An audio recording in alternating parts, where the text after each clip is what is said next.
Yo, we just people from the north side. Once and Timmy's at the shore fine. Winter ready on the four ties. Heavy traffic during 4-5. Gotta hustle on your own time. Color people every port side. We just people from the north side. Hey guys, what's going on? It's your host, your boy George McKay, back here live, Demand Lucha, backstage, pre-recorded. And I'm sitting down with the man formerly known as El Reverso. Now, Dan Pizzano. That's right. See, El Reverso, I can give it some moxie. Dan Pizzano, just got to be Dan Pizzano. That's okay. We are here at Demand Lucha today, so there is kind of a different aura in the air. There's a different vibe going around. There is a different vibe. The jersey on the back says Reverso. The R on the front says R for Reverso. It doesn't stand for Dan Pizzano. Now, if Dan Pizzano, though, did have a logo, what would Dan Pizzano's logo be? Actually, I had a friend of mine work on that. It's a skull with a sword through it, believe it or not. Okay. Yeah. And yeah. what is the origin or inspiration of the skull and the sword? So the mask kind of doubled as my face as a character. Right. So now without my face, it's just the skull, and then the sword is symbolic for now I wrestle with an edge. Now I have like a vicious streak to my wrestling game. Yeah, you do actually. I got some footage of your match at the C&E show that Impact put on, which was great. It was fantastic. Put together a little action highlight reel. It's on the YouTube page. Check it out. And you were a dick. You were a straight up dick. I had to be. Yuya was a very worthy opponent. Obviously, he's very good. He's getting out there and doing fantastic things in the wrestling industry right now. So I had to get any edge that I possibly could. And sometimes you got to resort to, violent means. Violent means. I like that.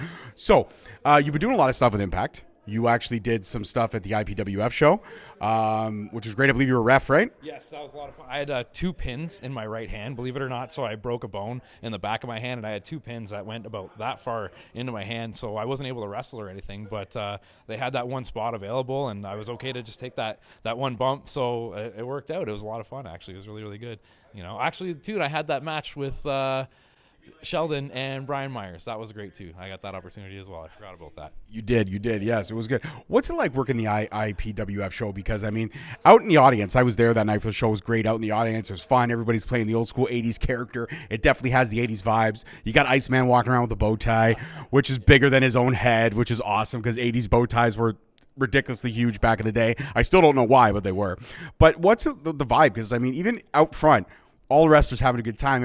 You could hear the laughter and the joke in the background. It almost felt like we were at Impact Wrestling's Christmas party. That's what it felt like. Exactly. Like, honestly, it's a blast. It is a party. Like, everybody gets right into it because it's that one opportunity once a year where they get to play like a different character and they get to be a little bit silly. They get to have a little bit of fun. And it's that one show where you see people buy their own stuff to wear on the show. You know what I mean? They're like, they get right into this character, and they get so enthralled with it that it's like a whole separate character. Like, I could see Moose doing the DJ Too Large. I could see him doing that like on the indies or doing it other places because he's already got a move set. Like he put so much thought into it. It's amazing, honestly. Actually, the fans seem to like him when he's the DJ character. I'm not gonna lie. As actually Moose, they don't like him. Yeah, it's true. Him in the system right now, he's got to have a little bit of a protection like around him. But yeah, with DJ Too Large, he was fighting for the good cause. He was fighting for the little man, fighting for the blue collar Joe. So, with all these opportunities that you've been getting with Impact, doing the stuff at the CNE that I've seen you do, plus doing the other stuff that you've done at the Windsor shows and every time they've come here, like I saw you at Slammiversary, you were doing backstage stuff. What is the status with Dan Pizzano and Impact? There are ties there with Border City. You're a Scott D'Amore guy. You still, I believe you still work in the house there. You still train in the house there. Yep. Josh Alexander's now one of the head trainers, so you're working with a former world champion, the longest reigning world champion. What's the? I understand Scott D'Amore and Impact. I get it. We don't want to talk about that. We're not going to bring that up. But what's the status of Dan Pizzano in TNA Wrestling? Well, I have a big hurdle that I have to overcome before I can accept any sort of offer or regular position. So I'm banned from the States from wrestling. In the past, I was young and I made a mistake. And I'm working on trying to rectify that at the moment. So unfortunately, until I can figure that out, things are kind of on ice, and they have been on ice for a while. I do maintain relationships with the people in the office and people that are still working there. Like, even though Scott doesn't work there, there's a lot of Canam originals that are still employed by TNA. So I still have a good relationship with the people that are there. I still plan to go in, when they're in Canada, I plan to go and help out at the shows and be involved and such like that. But until I get that other thing figured out, It is what it is. But I will say, you brought up the school, the Canam Wrestling School, how I train with Josh, like I help out there. That's one of the most fulfilling things that actually we've started doing. So we have a new class coming up in the middle of April. We just finished our first actual like resurgence class since the pandemic. It's been 3 years that we were closed doors and not accepting new students. So now April 15th is our first class back from our, you know what I mean, our hiatus after everything, and it's just been the most fulfilling thing, like honestly, like being able to help that next generation of wrestlers, and hopefully they don't make the same mistakes that I did, you know what I mean. That would be a real benefit. Well, I always like to talk about somebody who's had one of those unfortunate mistakes, because I even talked to Speedball Mike Bailey about this when he had his hurdles. I mean, the red tape, and as you call it, a mistake, it's not really a mistake. You were a young indie wrestler, again, indie, short for independent. You have no agent, you have no booking, you have no visa. You accept a booking in the States not knowing what's going to happen. You get across the border, you get flagged, you're stealing Americans' jobs, which you are not, because wrestling is for everyone. Now, mind you, wrestling for the States is a little bit more wrestling for the States. I mean, that's where it's funny that is where wrestling has the most eyes on it, but it's not where it's more the most cultural center. Japan, being more of a latecomer to pro wrestling, that is literally the center of pop culture in Japan, next to, say, a Hello Kitty or Nintendo or those things. Yeah. Wrestling is very pop culture in Japan. Whereas in North America, we tend to treat wrestling like a lifeline. Sometimes it's got its high peaks, then it's got its low peaks. For a few years, it flatlined. Let's fucking be honest.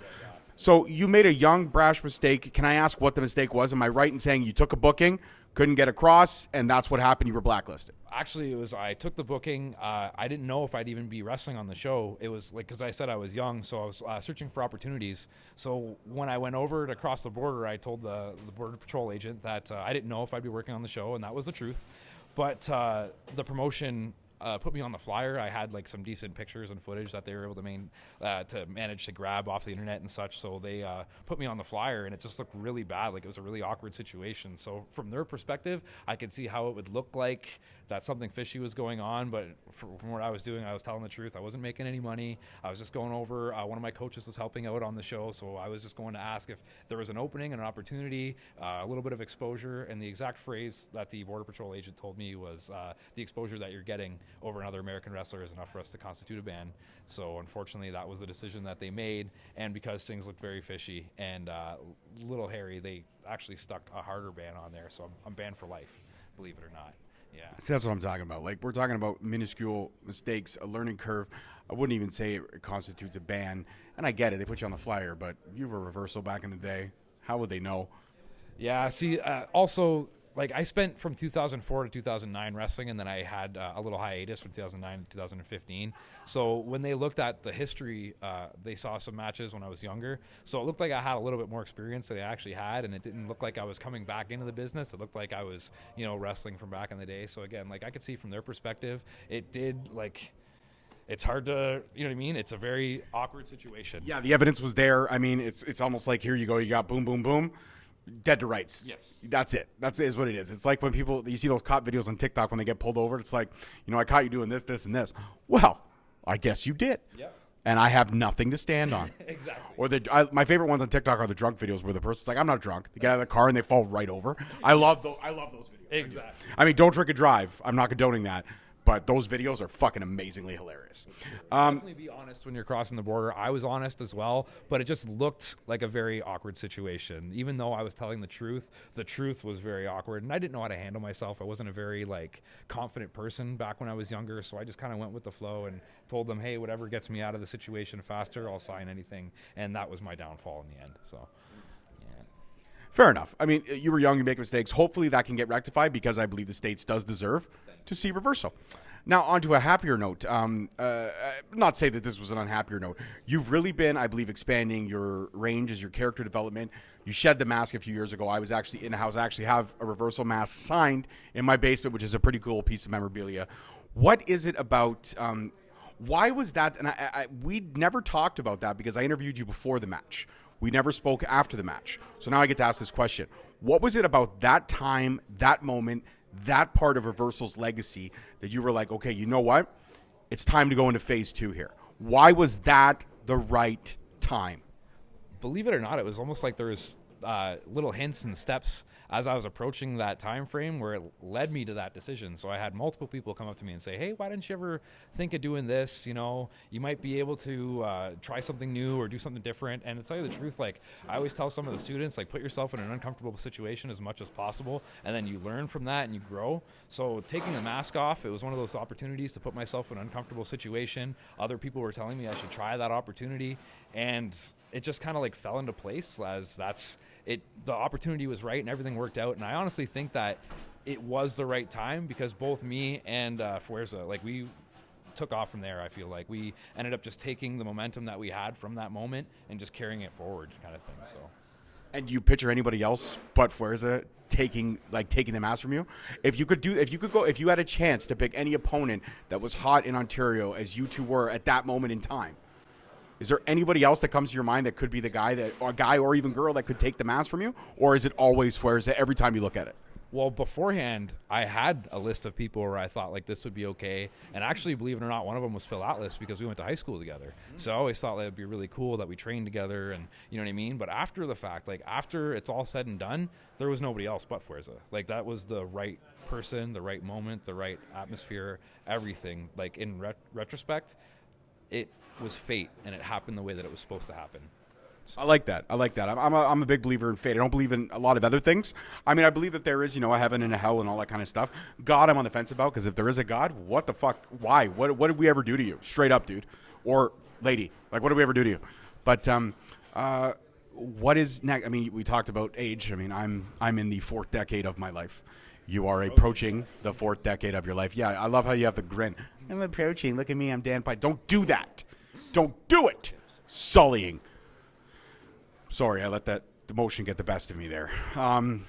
As you approach to the 4th decade, jerk. What is the next turn for Dan Pizzano, for Reverso? We're going back. Well, I feel like tonight we're going back. We're going old school. But I feel like we're getting old school. I feel like we're getting X-Men 1997, but in 2024. Yeah. Is that what it feels like for you? Yes. So I want to roll it back a little bit. I want to, like you said, we're getting to that 4th decade there. We're getting to the end of the run maybe a little bit. So there's a few things that really like brought me into this industry. It was that love of the industry and that passion, you know what I mean? And being all Reverso was one of those things that like was exciting to me when I was younger. And I want to feel that feeling again. I want the fans, like the kids, you know what I mean? I want to be able to experience both sides of it. To me, I feel like I've grown as a wrestler, and I have this opportunity to really demonstrate how far I've grown, and it's something that before I hang it up, I want to go full range, like go as far as I can and try everything possible, I like that. Bringing back 2.0. I'm excited to see Reverso 2.0 tonight, and I'm going to be in the crowd, obviously cheering you on. But I got to ask, I know you're a dad. We talked about this. We talked about fatherhood. Your kids, have they shown any passion, or are any of them leading towards, could you be training a Reverso Junior? Is there a like, you know what I mean? A lot of great luchadors have the juniors. They passed Rey Mysterio Jr. There's one, right? There was Rey Mysterio. There's Rey Mysterio Jr. I mean, Eddie Guerrero Jr. It is what it is. Yeah. Is there a Reverso Jr.? Is there potential? Has any of your kids shown any interest in professional wrestling other than just being a fan? So I have 3 kids. My oldest is a boy and my youngest is a boy. My middle child is a girl. She's my daughter. It's my little apple of my eye. She got me wrapped right around her pinky finger. Buddy, don't even talk about being a girl dad. I have been screwed. I've been screwed over twice. You only got 1 to deal with. I got 2. And when they play me against each other, fuck, that sucks. Exactly. So she's like my little sidekick, but also she always says, I want to be an actress, but do my own stunts. So I kind of feel like she leads towards it'd be really nice to try that out, you know what I mean? To get involved kind of thing. And I feel like if anyone was going to do it, it'd be her, because she's made of stone. So she can take the falls and get back up and thing. But honestly, they haven't really shown they have to do it. But of anybody, I think my daughter is the one that's leaning towards it the most of all of them, which is surprising to me in a sense.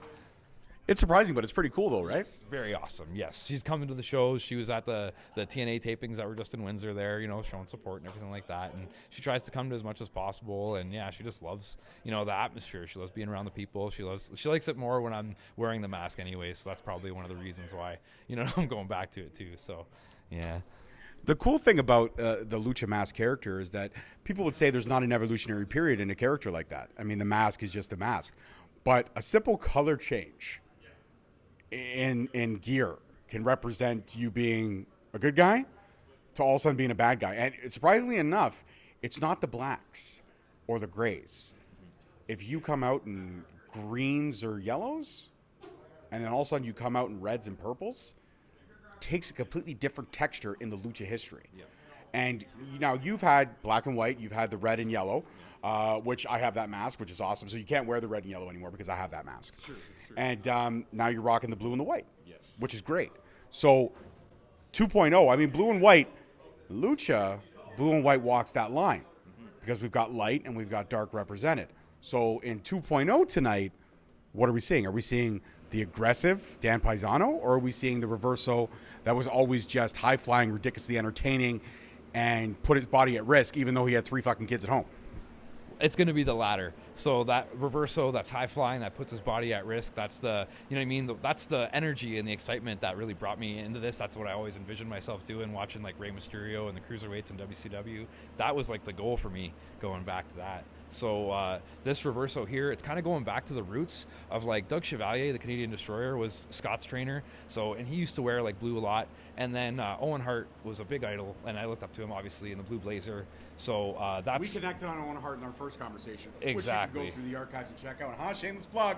Shameless plug. Yes. So that's kind of where I'm at right there. Is I'm trying to get back to the roots of the Canam industry, and I'm kind of getting to the roots of Canadian mass wrestling. Like from my perspective, like the Blue Blazer and Owen Hart was one of the first that I saw from Canada that was a masked wrestler. So that's the theme today, basically.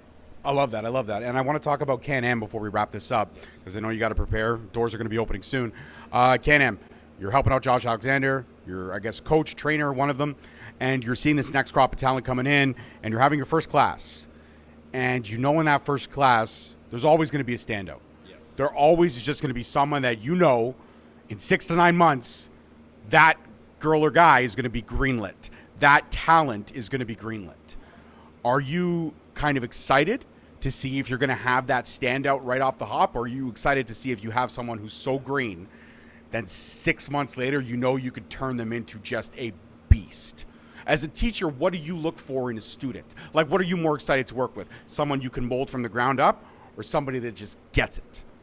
For me, it's if you have a passion for it. So if someone struggles with it and they still love it, like they go home and they watch it and they go to the gym, you know what I mean? And they're like putting everything they have into it, I have all the time in the world for that person. Even if they don't get the move, like it takes them 100 times to do it, you know what I mean? They can be the slowest learner. They can struggle with every little thing. But if you have passion and you actually try and you care about this business and this industry, that's when I have all the time in the world for you, honestly. You can be getting it right away. We have one student who is coming through who's like, he could be that guy that you mentioned who's going to be greenlit very, very soon. But some of my favorite ones are the guys that aren't getting it right away. There's guys that overcome like personal fears, like that front flipping bump that first time, you know what I mean? So there's a couple students that they overcame that and they did it took them longer, but when they finally did it, now like some of them are just amazing. You would be surprised like to see from the first one to the last one, you know what I mean? So that growth, that's the thing that excites me, I'd say too.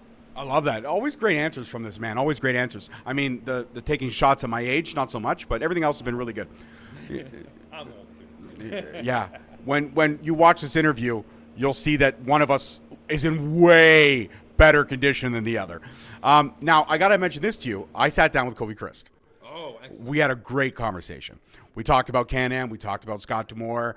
We talked about all that. And I asked him what one of his fondest experiences was at Canam.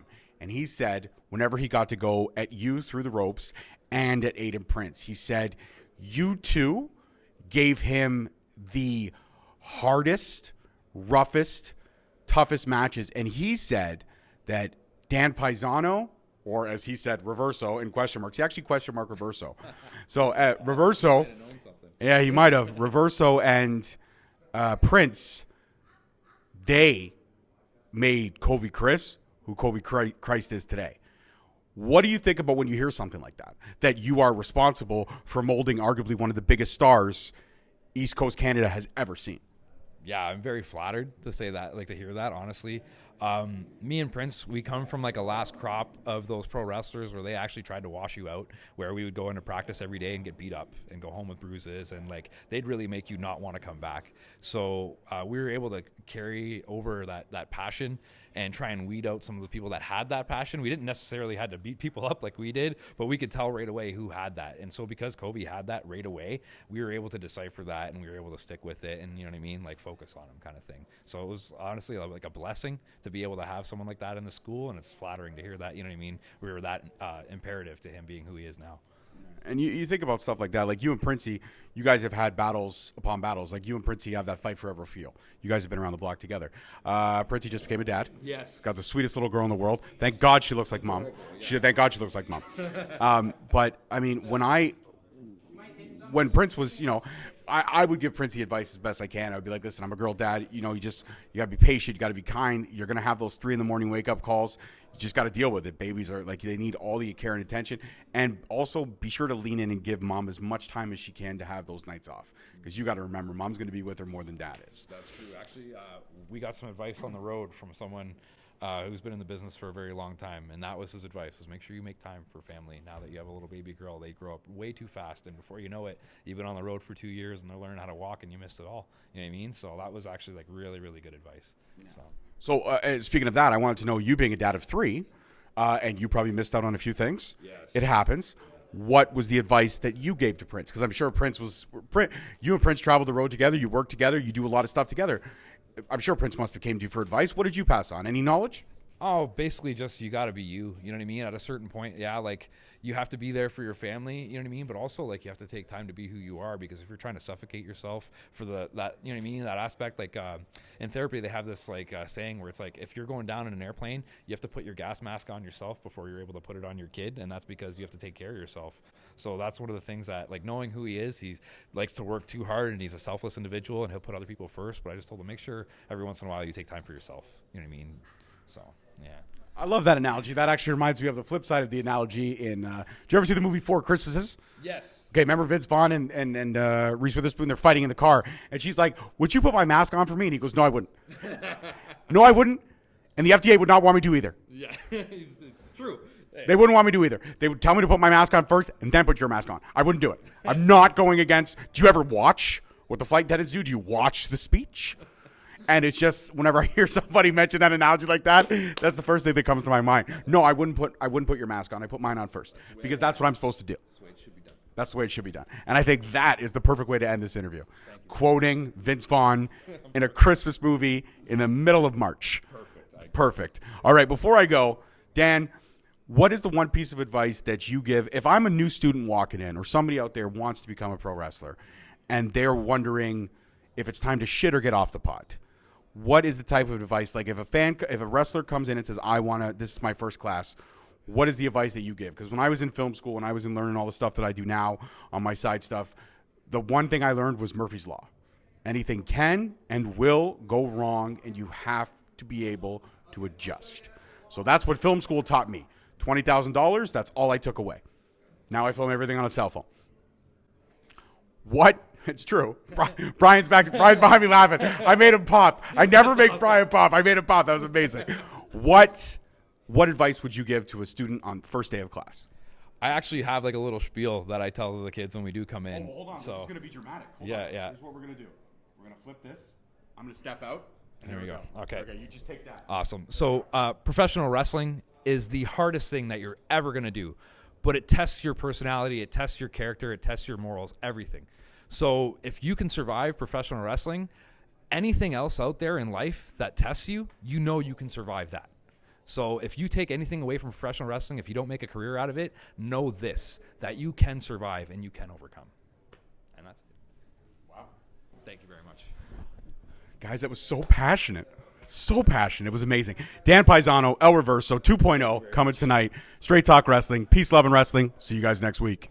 Yo, we just people from the north side. Once the Timmy's hit the shore fine. Winter ready on the full ties. Heavy traffic during 4-5. Gotta hustle on your own time. Color people every port side. We just people from the north side.